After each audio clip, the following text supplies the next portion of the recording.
সালামের প্রচার করুন ভালোবাসা যিনি বানিয়ে দেবেন তিনি কে?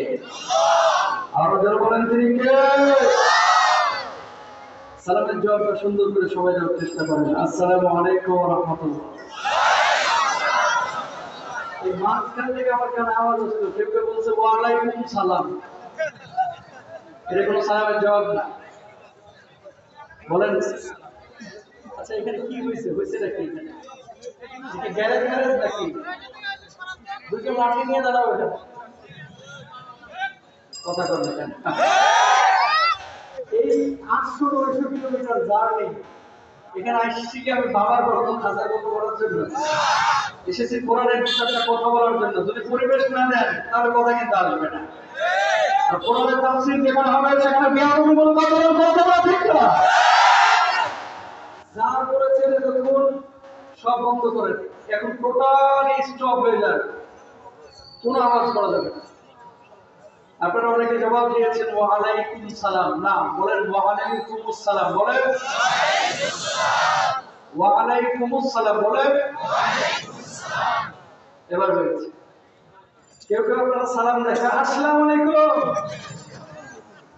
আর কিছু লোক আছে আসসালামু আলাইকুম, আরেকটু আপডেট যারা এরা দুই টোটাল 45 ডিগ্রি করে অ্যাঙ্গেল করে আসসালামু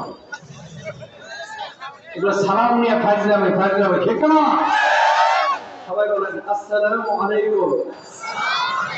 ওয়া আলাইকুম আসসালাম, বলেন আল্লাহ কবুল করুন, বলুন আমিন। কুড়িগ্রামের মানুষ আপনাদেরকে হৃদয় দিয়ে ভালোবাসে, অন্তর দিয়ে ভালোবাসে, আপনারাও আমাদেরকে ভালোবাসেন। এই ভালোবাসা কার জন্য? এখানে যারা আপনারা এসেছেন এমনি এমনি আসেন নাই, মুস্তাফিজ হুজুরকে দেখার জন্য আসেন নাই, এসেছেন এই কোরআনের আকর্ষণ, ঠিক কিনা?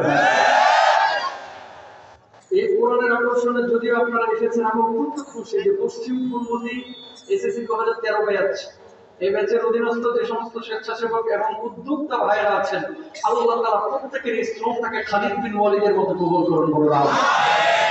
আপনারা খুশি না মেজাজ? আপনারা যারা এসেছেন প্রত্যেককে আল্লাহ তাআলা আবু বকরের মতো কবুল করুন, বলুন আমিন। যদিও আপনারা এখানে এসেছেন, বসেছেন, অনেক মানুষ এখনো আসে নাই, আসবেও না। এরা কি কোরআনের ময়দানে আসেও না, যায়ও না, আয়োজনও করে না, বক্তাও নিয়ে আসে না, কথাও বলে না, কথাও শুনে না, কিন্তু চায়ের দোকানে বসে জীবন কমিটির সভাপতির ভূমিকা পালন করে। জীবন কমিটির আন্তর্জাতিক সভাপতি চায়ের দোকানে বসে বসে আয়োজক কারা, এই কি কোন বক্তা, এগুলো নিয়ে নানান কথোপকথন করে। শুনেন, এই জান্নাতি বাগানে আসার জন্য, বসার জন্য কপাল লাগে, কপাল। চাইলে মানুষ আসতে পারে না, তো যেহেতু আল্লাহ তাআলা আপনাদেরকে নিয়ে এসেছেন, হৃদয় মন জবান উজাড় করে বলেন আলহামদুলিল্লাহ।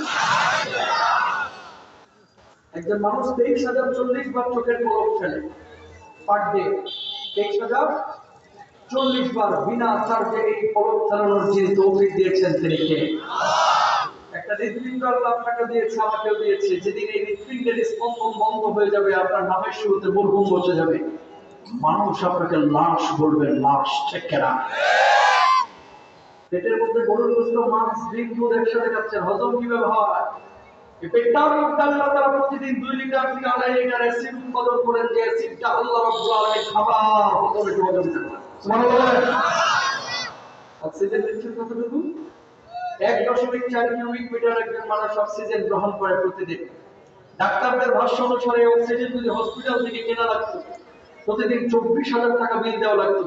তার মানে আল্লাহর কাছ থেকে ফ্রি অক্সিজেন নিয়েছেন আপনি 7 লক্ষ টাকার প্রতি মাস। আমার কিউরিসিটি থেকে আমি হিসাব করে দেখলাম, একজন মানুষ 60 বছর হায়াত পাইলে আল্লাহর কাছ থেকে ফ্রি অক্সিজেন নিয়েছে কত টাকা? হিসাব করে দেখতে পাইলাম আসে 54 কোটি টাকা। আল্লাহু আকবার বলেন। ও দুনিয়ার মানুষ, আবার বলেন এই জমিনের মালিক কে? আসমানের মালিক কে? এই জমিনটা চালাচ্ছেন কে?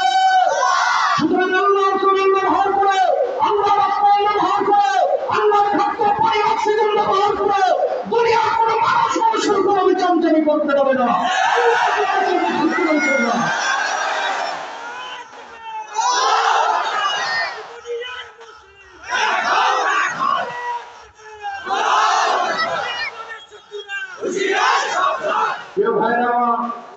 সূরা আল বাকারার 245 41 নম্বর আয়াতের ভূমিকাটা আমি কিন্তু অলরেডি নিয়ে চলে এসেছি।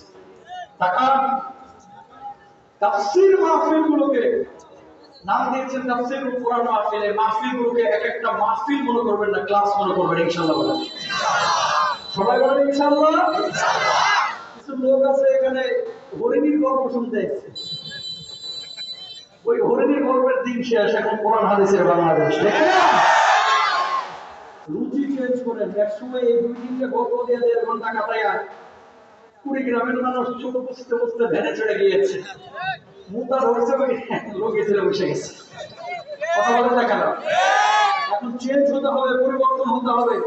কিয়ামতের ময়দানে অন্তত যেন বলা যায়, আল্লাহ একদিন 1.5 ঘন্টা কোরআনের ক্লাসে বসেছিলাম মুস্তাফিজ সাহেবের সাথে, ঠিক না? আল্লাহ আপনাকে আমাকে বলার এবং শোনার আমলের নিয়তে তৌফিক দান করুন। আসমান থেকে কিছু ফেরেশতা নামে এখন রহমের দানাগুলো আপনাদের উপরে বিছিয়ে দিয়েছেন। সুবহানাল্লাহ। আর আল্লাহ রাব্বুল আলামিন বলছেন, মা ইয়াকুনু ইবাদি ওয়া মা ফিসসালাম, আরামের ঘুমকে হারাম করে যে মানুষগুলো কোন শীতের রাত্রে খড়খড়ের উপরে বসে আছে, কি করে কি বলে কি করে কি বলে, ফেরেশতারা তখন বলে আল্লাহ, এই মানুষগুলো আপনাকে ভালোবেসে, আপনার কোরআনকে ভালোবেসে, আপনার নবীর সুন্নাহকে ভালোবেসে, আপনার পবিত্রতা বর্ণনার জন্য আরামের ঘুমকে হারাম করে দুনিয়ার সব কাজকর্ম ছেড়ে এই ময়দানে এসেছে। রব্বুল আলামিন তখন বলেন ফেরেশতারা, হাল রাউনি, এই মানুষগুলোকে কখনো আল্লাহ রব্বুল আলামিন দেখছে? আল্লাহ কখনো দেখে নাই, চক্ষু দিয়ে দেখাও সম্ভব না। আল্লাহ রাব্বুল আলামিন তখন বলেন, যদি এই মানুষগুলো আল্লাহকে দেখতো তাহলে কি হইতো? আল্লাহ আপনার গোলামিতে আসক্ত বেশি বেশি করত। রব্বুল আলামিন আবার বলেন, মা ইয়াসআলুনি ওয়া মা ফিরতানা, যে মানুষগুলো এই খড়খড়ার উপর বসে আছে, এই মানুষগুলো মূলত কি চায়, কি আশা নিয়ে এখানে বসেছে বসেছে। ফেরেশতারা তখন বলে আল্লাহ, এই মানুষগুলো আপনার কাছে জান্নাত কামনা করে, এই মানুষগুলো